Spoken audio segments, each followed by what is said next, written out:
Jansangram news, बातमीची सत्यता हीच आमची ओळख। विकासाचा रस्ता की मृत्यूचा सापळा? वडगाव हिंगणी रस्त्यावरील निकृष्ट काम, अपघातांची मालिका, सुरक्षा नियमांना तिलांजली।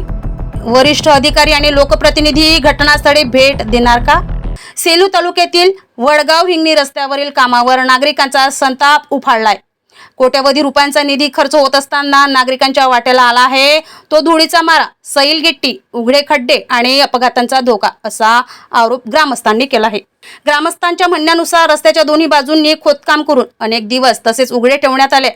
पर्यायी मार्गाची कोणतीही व्यवस्था नसल्याने शेतकरी, विद्यार्थी, महिला, ज्येष्ठ नागरिक आणि रुग्णवाहिकांनाही जीव धोक्यात घालून प्रवास करावा लागतोय।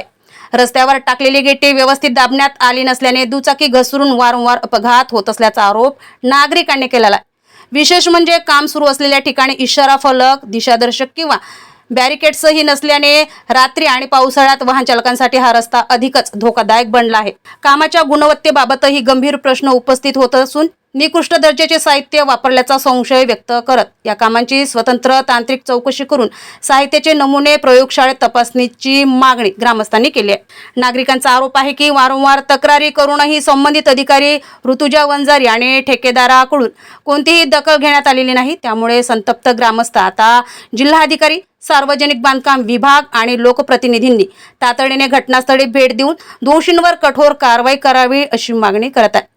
हा विकासाचा रस्ता नाही, हा नागरिकांच्या जीवाशी खेळणारा मृत्यूचा सापळा आहे, असा संतप्त आरोप ग्रामस्थांनी केला असून तातडीने कारवाई न झाल्यास तीव्र लोक आंदोलन छेडण्याचा इशाराही देण्यात आलेला आहे। रोशन वांदिले, जनसंग्राम न्यूज, सेलू।